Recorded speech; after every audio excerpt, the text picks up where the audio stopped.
नमस्कार दोस्तों, ocean network में आपका स्वागत है।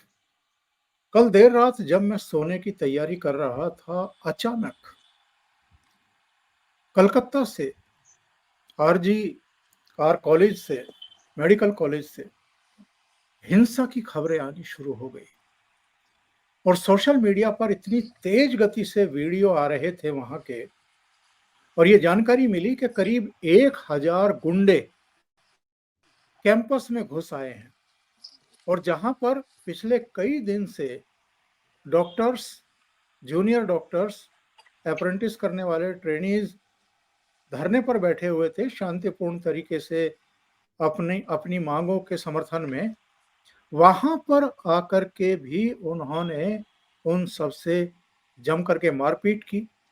वहां जो पंखे वगैरह लगे हुए थे, जो बैनर वगैरह लगे हुए थे, उन सबको उखाड़ फेंका।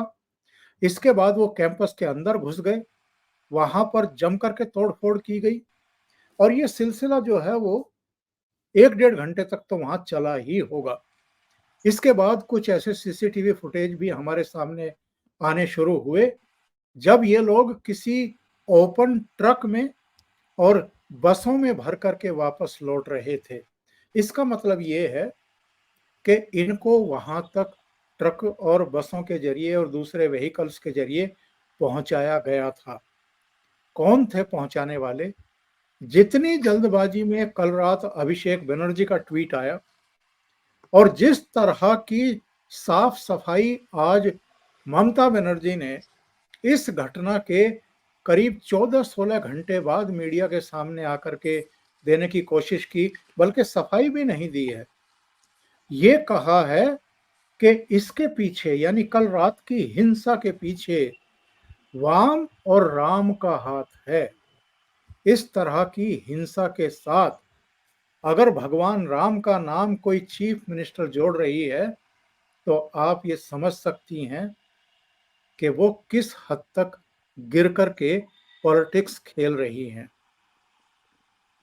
कभी इस बात की सच्चाई सामने आएगी कि ये हिंसा किसने की, ये गुंडे किसने भेजे थे और क्यों भेजे थे।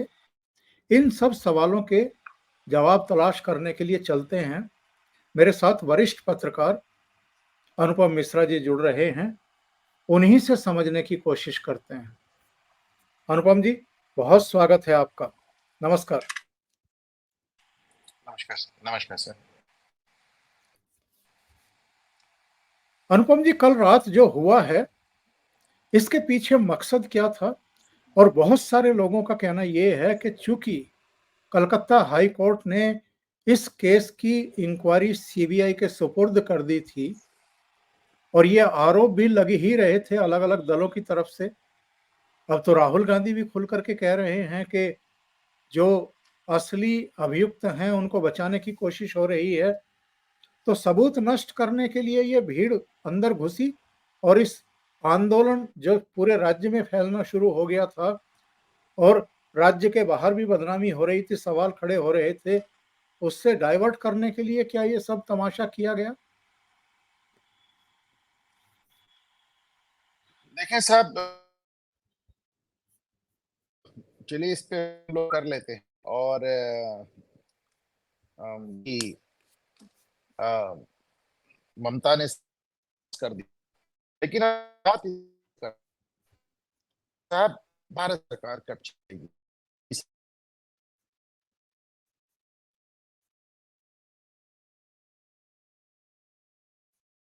चुका है। ये कैसे इंदिरा गांधी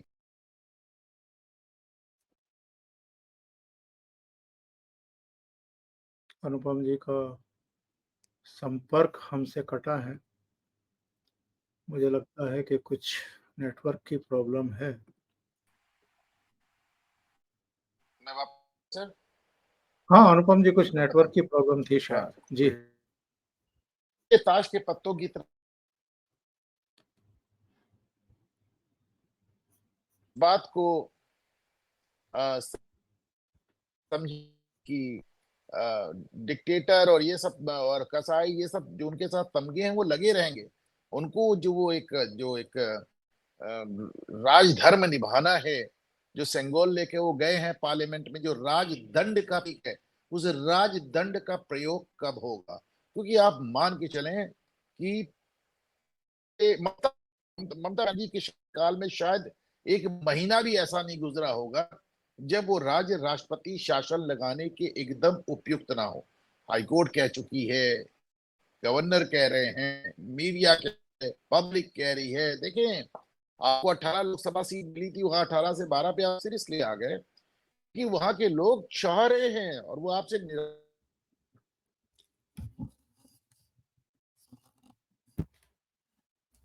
फ्री हैंड दिया जाएगा कि वो पश्चिम चलाती रहे। ममता ने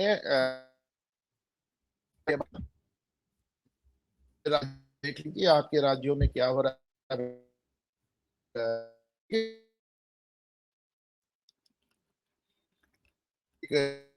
मुझे तो इतनी भी उम्मीद नहीं थी कि राहुल गांधी इस पे एक ट्वीट कर पाएंगे। और जो कल हुआ है मेडिकल कॉलेज में, तो वो इतना जिस मेडिकल कॉलेज की बात हो रही है, आज मैं भी उसका एक ट्वीट किया है, सर अगर मिले तो दिखाएं। उस मेडिकल कॉलेज में 2001 में एक पोर्न इंडस्ट्री चल रही थी, पोर्नोग्राफिक इंडस्ट्री चल रही थी, एक पोर्नोग्राफिक सर्किल चल रहा था, और जिसको रोकने के लिए वहां पे एक मेडिकल छात्र की हत्या कर दी गई थी। ये बात 23 साल पुरानी है। सोचे आप, 23 साल पहले से वहां पे क्या रॉट है, क्या गंद मची हुई है। और 2024 तक अगर ये हो गया, अभी देखिए जो ऑल इंडिया डॉक्टर्स एसोसिएशन है, मेडिकल एसोसिएशन है, उन्होंने तो बाकायदा बयान जारी किया है कि पोस्टमार्टम में जो सीमेन निकला है, जो उसका वॉल्यूम निकला है, वो एक आदमी के रेप से हो ही नहीं सकता। वो तो गैंग रेप 150 है। ग्राम उसको 150 ग्राम के आसपास। 150 ग्राम, 156। तो आप सोचे कि मतलब वो एक गैंग रेप है जिसको आप एक अकेले आदमी पे ठीकरा फोड़ रहे हैं, चीजों को कवर अप कर रहे हैं क्योंकि आपकी अपने पार्टी के लोग उसमें इन्वॉल्व हैं। जो क्राइम सीन होता है वहां सब लोग घुसते नहीं है, उसमें जूते पहन के नहीं जाते हैं। यहाँ क्राइम सीन को आपके 1000 गुंडों ने आके ध्वस्त कर दिया, कुछ बचा ही नहीं। मतलब एकदम तहस नहस कर डाला। मतलब ऐसी अराजकता, और उसके बाद उसको आपने राम के नाम से जोड़ दिया। तो वो मतलब बहुत दुखी करने वाली बात है ये, ओंकार जी। लेकिन एक बात बताएं, ममता क्या है ये साबित हो चुका है। ममता क्या करेंगी हम सब जानते हैं, ममता क्या कर रही हैं हमने लगातार देखा है। बस मोदी क्या करे? दो दृश्य में अपने दर्शकों को दिखा दूं, ताकि जो अनुपम जी कह रहे हैं कि कल रात किस तरीके से तहस नहस किया गया है, वो उसका अंदाजा दर्शक लगा लें। वैसे तो जो मेन स्ट्रीम का मीडिया है इस देश का, वो तो इन सीन को कभी दिखाएगा ही नहीं, ना वो दिखा रहे हैं। तो हमारा तो दायित्व बनता है कि हम दिखाएं।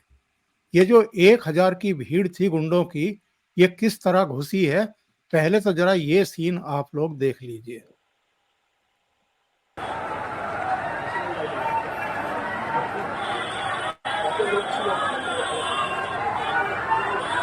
মানে এত লোক ওখানে ছিল গেটের কাছে। উফ, আমাদের দাদা আমাদের ক্যাম্পাসটা এটা বলে রাখো। হ্যাঁ আমাদের ক্যাম্পাসটা এটা চারিপাশে এত লোক আছে। সাইড পয়েন্ট থেকে শুরু করে বেরিয়ে পর্যন্ত লোক ঠিক ঠিক করছে। মিনিমাম 50,000 থেকে 1 লাখ মতো 50,000 তো হবে।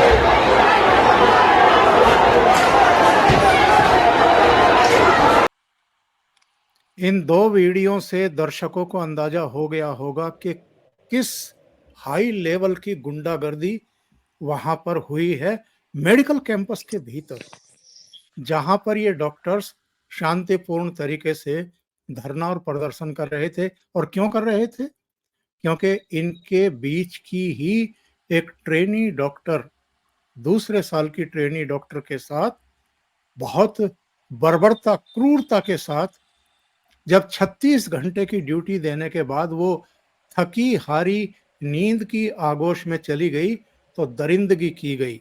और जो अनुपम जी ने बताया कि इतना स्पर्म था कि वो किसी एक व्यक्ति का तो हो ही नहीं सकता है, इसका मतलब सामूहिक बलात्कार हुआ है और फिर निर्ममता के साथ उसकी हत्या कर दी गई। और जहां ये सब हुआ है, हालांकि कलकत्ता पुलिस बरखा दत्त को धमकी दे रही है कि हम लीगल कार्रवाई करेंगे, आप झूठ फैला रही हैं। बरखा ने ये कहा था कि जहां पर ये कांड हुआ था उसको भी डिस्ट्रॉय करने की कोशिश की गई है कल रात की इस भीड़ के द्वारा। कलकत्ता पुलिस ने कहा कि नहीं नहीं, वो तो महफूज है और हम आपके पास खिलाफ लीगल एक्शन लेंगे। ये लीगल एक्शन जिन तोड़फोड़ करने वाले और जिन बलात्कार करने वाले जो राक्षसी प्रवृत्ति के लोग हैं उनके खिलाफ करने के बजाय दिल्ली में बैठी हुई पत्रकार अगर चिंता जाहिर कर रही है तो उसके खिलाफ करने की कोशिश, धमकियां दी जा रही हैं। सर, राक्षसों की बात तो आज प्रधानमंत्री मोदी ने भी की है, और वहां पे जो एक राक्षसों का एक दंगा नाच चल रहा है, तो बात तो सिर्फ उसी पे आता है कि अब साहब उसे आप एक मोटी सी बात समझ लें। आज ये जो राक्षस वर्ड आपने इस्तेमाल किया, जो राक्षस शब्द आपने प्रयोग किया, ये इस शब्द का प्रयोग आज प्रधानमंत्री नरेंद्र मोदी ने भी अपने भाषण में किया है। लेकिन साहब, वो राक्षस है ये तो बहुत पहले ही साबित हो गया। वहां जो राक्षस राज चल रहा है, ममता के पहले जो सीपीएम का चल रहा था, वो भी आपने देखा था राक्षस राज था। हकीकत ये है कि पश्चिम बंगाल में सरकार एक ही चल रही है। आज आप जाते हैं, मैंने जाके इसको खुद देखा फर्स्ट टाइम कि ममता का जो कैडर है, वो पूरा का पूरा वो कैडर है जो किसी समय वामपंथियों का कैडर हुआ करता था, वो पूरा का पूरा पलट गया। मतलब वो कल तक वामपंथी सरकार के साथ थे, आज ममता सरकार के साथ है। वो अलग कैडर नहीं है, एकदम वही लोग हैं। सिर्फ बस अंदर है कि ऊपर बुद्धदेव भट्टाचार्य नहीं है, ज्योति बसु नहीं है, ममता बनर्जी है। लोग वही हैं, सरकार वही है, कुछ नहीं बदला है। और जिस अंदाज में वामपंथी अपना स्टेट चलाते थे, एकदम अपने घर की पुलिस और अपने घर की पूरा सिस्टम बना के, वैसे ही ममता बनर्जी चला रही हैं।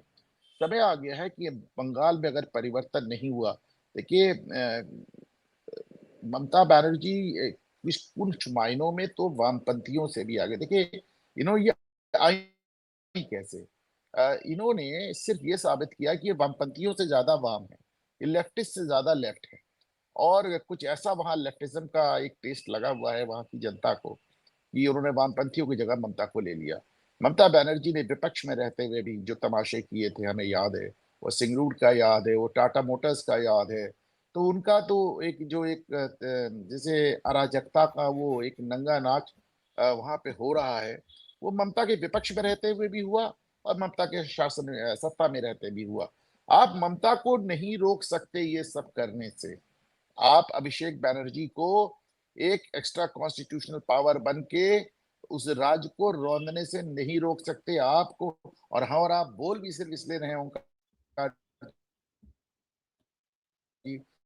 कि ना, आप आने में आपने देखा जादवपुर यूनिवर्सिटी का जो प्रोफेसर था वो महीनों जेल में रहा। तो हम लोग इस तरह बोल पा रहे हैं इसलिए, अगर आज हम बंगाल में बैठे हो रहे होते और ये प्रोग्राम खत्म होते होते हमारे दरवाजे पे पुलिस आ गई होती। ओंकार जी, ममता बनर्जी का बयान सुन लेते हैं, इन्होंने आज कहा क्या है। ইনফরমেশন পেয়েছি, আমি ছাত্রছাত্রীদের কোনো দোষ দিচ্ছি না। বহিরাগত কিছু রাজনৈতিক লোক যারা বাংলায় অশান্তি করতে চান, বাম এবং রাম, তারা একত্রিত হয়ে এই গন্ডগোলটা করেছে। वाम के साथ राम का नाम जोड़ रही हैं, हिंसा की घटनाओं के साथ आप भगवान राम का नाम जोड़ रही हैं। इससे ज्यादा शर्मनाक हरकत कोई हो सकती है किसी चीफ मिनिस्टर के लिए? आप एक संवैधानिक पद पर बैठी हुई हैं, कम से कम आपको तो ये शोभा नहीं देता है कि आप भगवान राम का नाम, आप प्रतीकात्मक भारतीय जनता पार्टी की तरफ इशारा कर रही हैं, ये भी समझ में आता है, लेकिन भगवान राम का नाम लेने के बजाय आप भारतीय जनता पार्टी का ही नाम ले लेती। भारतीय जनता पार्टी का नाम लेने के लिए राहुल गांधी ने हिंदुओं का नाम लिया था, आपको याद होगा, हिंदू हिंसक है। आपको याद होगा संसद में उन्होंने कहा था कि ये हिंदुत्व की बात है, हिंसक लोग हैं। बाद में कह दिया मैं भाजपा का नाम ले लिया, मैं भाजपा की तरफ मेरा इशारा है। रही बात राम का नाम लेने में, तो ओंकार जी की कितनी बार मतलब बेइज्जत किया जा रहा है, इसकी तो अब गणना ही करना असंभव है। अभी मैंने कुछ दिन पहले डीएमके के मिनिस्टर को कहा कि राम वाम सब गप थे ही नहीं, तो अब उनका क्या करेंगे। अब रामायण जला रहे हैं, रामचरितमानस जला रहे हैं, सनातन को कोड़ बता रहे हैं। और ममता बनर्जी ने कम से कम अब तक सीधे सीधे राम पे इस तरह हमला नहीं किया था, अब इन्होंने भी कर दिया। और दो चीजें हैं, एक इसके दो कारण हैं ओंकार जी। पहली बात तो ये कि जब आप हिंदुत्व पे और राम पे और भगवान पे और हिंदुओं पर हमला करते हैं तो आपका मुस्लिम वोट बैंक खुश होता है, पक्का होता है, मजबूत होता है। और दूसरी बात ये कि हिंदू रिएक्ट नहीं करता, आप उन्हें कुछ भी कहकर निकल सकते हैं, जैसे आप इस्लाम में कह के नहीं निकल सकते, तो हिंदुओं को आप कुछ भी कहकर रिएक्ट करके आप कह निकल सकते हैं। हिंदू रिएक्ट ये भी एक कारण है, और इसके चलते कोई भी आदमी कुछ भी कर सकता है। आपको याद होगा ओंकार जी, देवानंद की फिल्म आई थी हरे रामा हरे कृष्णा, उसका एक गाना था कि देखो दीवानो तुम ये काम ना करो और राम का नाम बदनाम ना करो। तो यहाँ तो किसी को कुछ नहीं है। ममता बनर्जी जिस तरह बोल रही हैं, वो पहले भी बहुत बेलौस रही हैं, लेकिन ये पहली बार उन्होंने भगवान राम पे सीधा आक्षेप किया है और बाद में उसको भाजपा से जोड़ दिया उनका। अनुपम जी, अगर हम तर्कों की कसौटी पर इस घटना को और ममता बनर्जी के बयानों को कसने की कोशिश करें, तो भारतीय जनता पार्टी के लोग ये कहती हैं कि कुछ लोगों के हाथों में राष्ट्रीय झंडे थे, कुछ लोगों के हाथों में लाल झंडे थे। तो राष्ट्रीय झंडे थे तो वो भारतीय जनता पार्टी के थे, और लाल झंडे थे तो वो वाम दलों के लोग थे। एक तो अगर ये टीएमसी ने भी भेजे होंगे या किसी और ने भी भेजे होंगे, और उनके हाथों में अगर आप राष्ट्रीय ध्वज तो छोड़ दीजिए, भारतीय जनता पार्टी के ही झंडे थमा करके या वामपंथियों के ही झंडे थमा करके भेज देंगे, तो जो कुछ आप कह रही हैं उसको आप सिद्ध नहीं कर सकती। दूसरा, मैं ये पूछना चाहता हूं कि भारतीय जनता पार्टी इन डॉक्टर्स पर आकर के अटैक क्यों करेगी?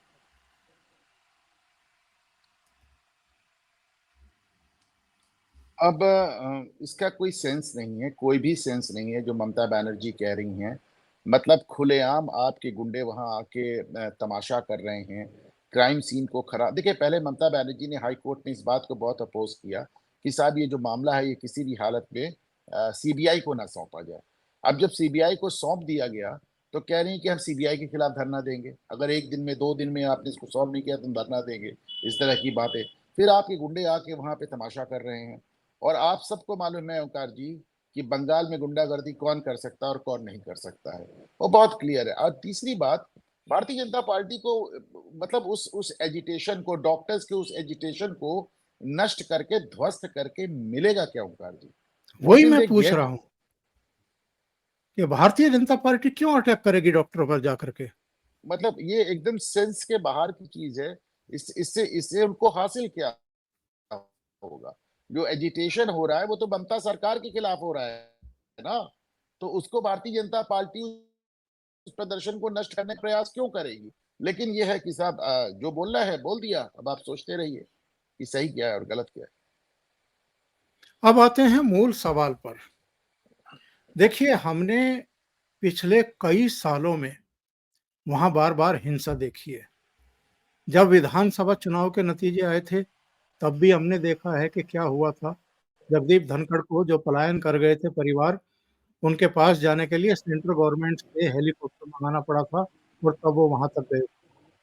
वो पड़ोस के राज्यों में जाकर के पलायन करके रहने के लिए अभिशप्त कर दिए गए थे। उनके घरों को लूटा गया था, उनके प्रतिष्ठानों में डकैती डाली गई थी, लूटा गया था दिन दहाड़े। उनकी महिलाओं की असमत पर हाथ डाले गए थे, उनको मारा गया था, भारतीय जनता पार्टी के कार्यालयों में आग लगाई गई थी। कोई भी राज्यपाल रहा हो, उसके खिलाफ ममता बनर्जी मोर्चा खोलती रही हैं। लगातार ये टसलबाजी, हिंसा, गुंडागर्दी लगातार देखने को मिल रही है और वहां लगातार हम ये महसूस कर रहे हैं कि कानून का शासन नहीं है। बार बार जंगल राज वहां दिखाई देता है। गुंडे किसी की भी जाकर के हत्या कर देते हैं, किसी को भी पीट देते हैं, कहीं भी घुस जाते हैं। अब सवाल ये खड़ा होता है अनुपम जी, केंद्र सरकार मूक दर्शक क्यों बनी हुई है? केंद्र सरकार, ये जो 356 बनाया गया था या 355 बनाया गया था, ये केवल फ्रेम करके और शीशे में सजाने के लिए तो नहीं बनाया गया था। ठीक है, आप दुरुपयोग मत करिए, लेकिन आप उपयोग करेंगे कि नहीं करेंगे?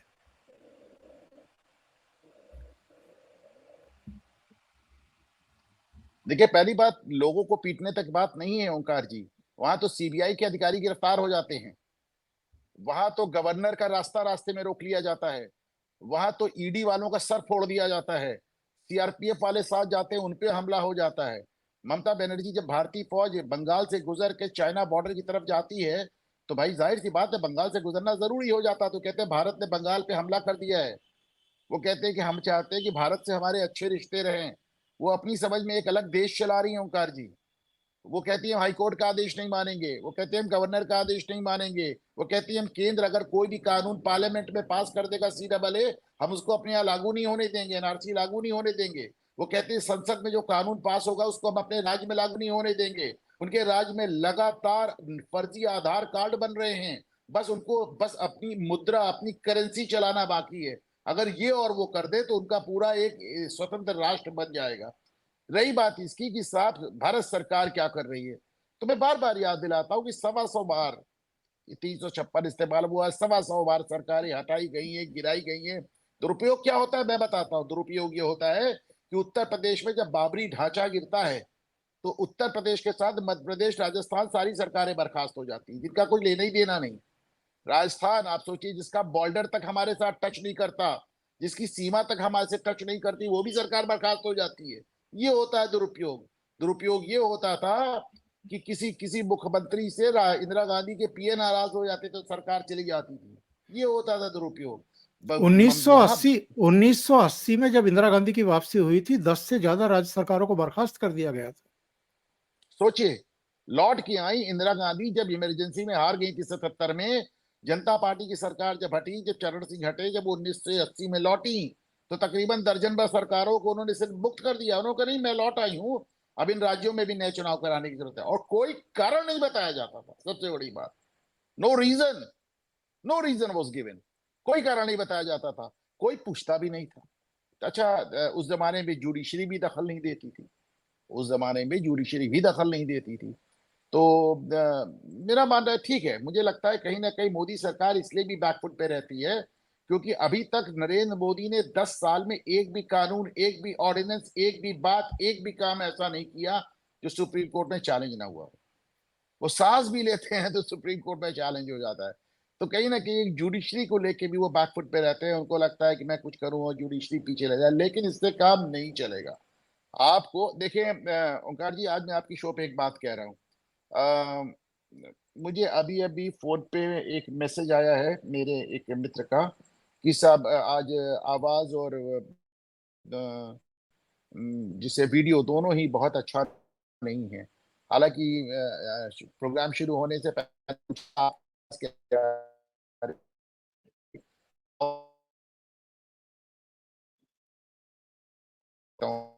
तो आगे क्लियर हो गया। तो लेकिन जहां तक इसका सवाल है ममता बनर्जी का और इनकी, अब इस पिछले 2 महीने में नरेंद्र मोदी ने कुछ बदलाव के सिग्नल्स दिए हैं। जो जो नरेंद्र मोदी का पहला चुनाव था, ये जिसमें उनको क्लियर बहुमत नहीं मिला, स्पष्ट बहुमत नहीं मिला। न गुजरात में मुख्यमंत्री रहते ऐसा कोई चुनाव हुआ जिसमें उनको स्पष्ट बहुमत न मिला हो, न प्रधानमंत्री रहते। ये पहला चुनाव था, ये एक झटका लगा। उसके बाद नरेंद्र मोदी में मैं कुछ बदलाव देख रहा हूं। मैंने देखा कि उन्होंने 1947 से लेकर अभी तक पहली बार एक ऐसी सरकार बनाई जिसमें कोई मुस्लिम मिनिस्टर नहीं है। मैं ये भी देख रहा हूँ कि वो वक्फ बिल भी लेके आए, और जिस वक्फ बोर्ड बिल की मतलब वक्फ एक्ट के में चेंज करने या खत्म करने की बात जमाने से 10 साल से हो रही थी, तो उन्होंने उसमें हाथ लगाया। मैं ये भी देख रहा हूँ कि वो बांग्लादेश के लिहाज से हवाले से हिंदू शब्द का इस्तेमाल कर रहे हो और बार बार कर रहे हैं कि रोके। मैं हम ये भी देख रहे हैं कि आज वो अपनी स्पीच में बंगाल में जो हो रहा है उनको राक्षस कह रहे हैं, कहीं राक्षसों को फांसी मिलनी चाहिए। नरेंद्र मोदी में बदलाव, और सबसे बड़ी बात हम देख रहे हैं कि 2 महीना हो गया नरेंद्र मोदी ने सबका साथ, सबका विश्वास, सबका विकास, इस तरह का जो उनका एक वो जो जुमला था इधर हमने नहीं सुना है। तो हम उम्मीद कर सकते हैं कि कुछ बेहतर होगा। ममता घबराई है, ममता डरी, ममता को मालूम है। अच्छा देखिए, इस समय तो राष्ट्रपति शासन लागू करने के लिए आपके पास सबसे आसान कारण ये है कि साहब जो बांग्लादेश में हो रहा है, आप बॉर्डर स्टेट हैं, बॉर्डर, ये तो नेशनल सिक्योरिटी के इशू पे आपकी सरकार में वहां पे राष्ट्रपति शासन लागू होने चाहिए। पर एक बात बताएं, अभी तक आपने मणिपुर तक में राष्ट्रपति शासन लागू नहीं किया, जबकि बांग्लादेश से जो वहां पे जो हो रहा है उसका असर असम में नजर आएगा, मणिपुर में नजर आएगा। आपको याद होगा राहुल गांधी जिस तारिक रहमान से मिल के आए हैं खालदा जिया के लड़के से, उसी तारिक रहमान ने उल्फा जो हमारे आतंकवादी संगठन है उसके लिए आसाम में ट्रकें भर भर कर हथियार भेजे थे। इंडिया टुडे ने इस पे स्टोरी की थी लीड। तो साहब जो हमारे यहाँ हथियार भेजता है उससे राहुल गांधी, चलिए वो एक अलग स्टोरी है। पर सवाल ये कि मैं पहले दिन से कह रहा हूं कि जब बांग्लादेश में ये हंगामा हुआ तो हमने कहा इसका असर आपको आसाम में, मणिपुर में, पश्चिम बंगाल में 3 जगह साफ नजर आएगा। आपने अभी तक मणिपुर में राष्ट्रपति शासन नहीं लगाया, और जी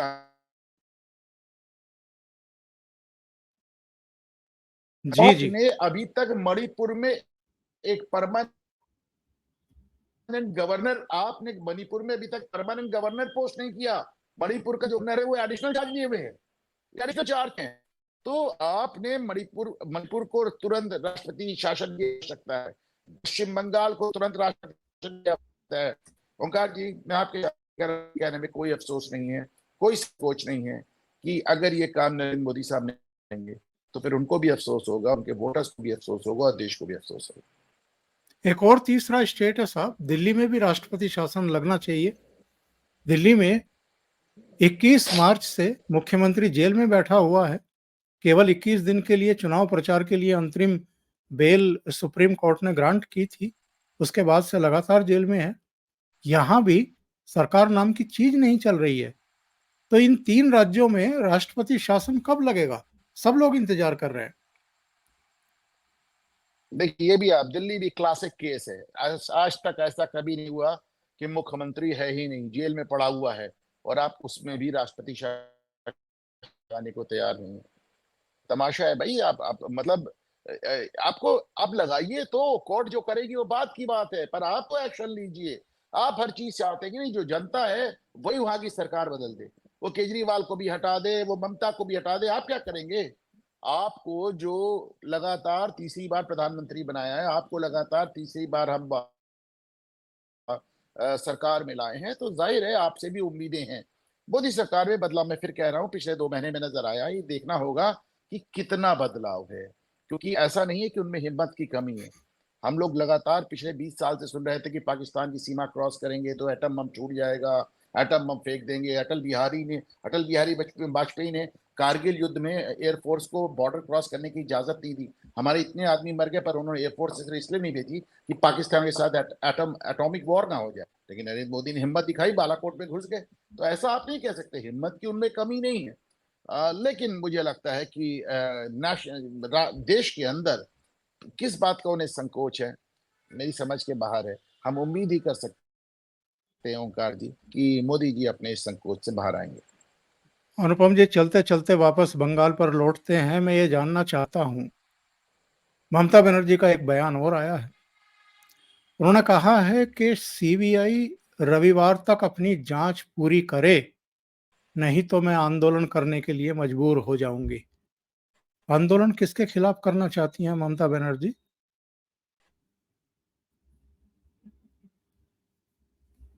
पश्चिम बंगाल ना दिल्ली से की एक तुलना और भी होती है ओंकार जी। ममता बनर्जी और केजरीवाल दोनों सिर्फ आंदोलन ही कर सकते हैं, सरकार नहीं चला सकते। इतिहास गवाह है कि आंदोलन से निकली सरकारें कभी गवर्नेंस दे ही नहीं पाई। इतिहास गवाह है कि आंदोलन के जरिए बनने वाली सरकारें कभी शासन कर ही नहीं पाए। उन्हें सिर्फ अराजकता आती है। अगर अरविंद केजरीवाल एक अराजक है तो ममता बनर्जी भी एक अराजक हैं। इनसे सिर्फ आप अराजकता फैलवा सकते हैं, विपक्ष बैठ के तमाशा कर सकते हैं। लेकिन ये चीज भी एक बार लालू यादव ने सिखाई थी साहब। जब लालू यादव क्या करते थे, वो मुख्यमंत्री रहते ही अपनी सरकार के खिलाफ धरना बैठ जाते थे। तो उनको लगता था, लोग लगता है साहब लालू जी तो पूरी कोशिश कर रहे हैं, ये आईएएस अधिकारी सब बहुत बदमाश हैं, ये ब्यूरोक्रेसी बहुत बदमाश है। ममता बनर्जी का भी यही हाल है। अरविंद केजरीवाल के लोग अपनी सरकार के खिलाफ धरने बैठे रहते हैं। अब ममता बनर्जी भी यही कर रहे हैं। ये अराजकता है, ये लोकतंत्र नहीं है Omkar ji. This is anarchy. बहुत बहुत धन्यवाद अनुपम जी। सबकी निगाहें इस समय पश्चिम बंगाल पर ही टिकी हुई हैं कि आगे किस तरह का मोड़ लेते हैं ये पूरा जो इस समय एपिसोड चल रहा है। लेकिन मैं इसको एपिसोड कह करके इस पूरी घटना की गंभीरता को कम नहीं करना चाहता हूं। ये बेहद गंभीर घटना है, बेहद शर्मनाक घटना है। ऐसे बेटे बेटियां जो लोगों की सेवा दिन रात अस्पताल में करते हैं, ये उनके साथ विभत्स और क्रूरतम हादसा हुआ है। एक ऐसी बेटी के साथ हुआ है जिसने 36 घंटे तक लगातार ड्यूटी की थी, हारी थकी नींद के आगोश में जाकर के जैसे ही लेटी थी वैसे ही दरिंदों ने उसको दबोच लिया, उसके साथ बलात्कार हुआ, उसके बाद उसकी निर्मम हत्या कर दी गई। और अब वहां के गुंडे, जिनको मैं कहूंगा कि रोकने की कोशिश पुलिस ने भी नहीं की, सरकार ने भी नहीं की, वे बसों और ट्रकों में भर करके आए, कैंपस में भीतर घुसे, जमकर तोड़फोड़ मारपीट की गई। और आरोप तो ये भी हैं कि वो सबूत मिटाने की कोशिश की गई जो सीबीआई की जांच में बहुत महत्वपूर्ण हो सकते हैं। ये बहुत ही संगीन मामला बन चुका है। लाल किले की प्राचीर से प्रधानमंत्री नरेंद्र मोदी ने भी आज पश्चिम बंगाल की इस घटना पर बोला है। लेकिन जैसा अनुपम जी ने कहा, और हमारी भी और देश की बहुत सारी जो जनता है वो उसकी भी ये उम्मीद है कि अब बहुत हो चुका है, हदें पार हो चुकी हैं। अगर वहां कानून और व्यवस्था नहीं है, अगर वहां संवैधानिक संकट है, अगर ये बॉर्डर स्टेट है और सीमा के उस पार बांग्लादेश में भी लगातार हिंसा हो रही है हिंदुओं के खिलाफ, तो ऐसे में ये परफेक्ट केस है।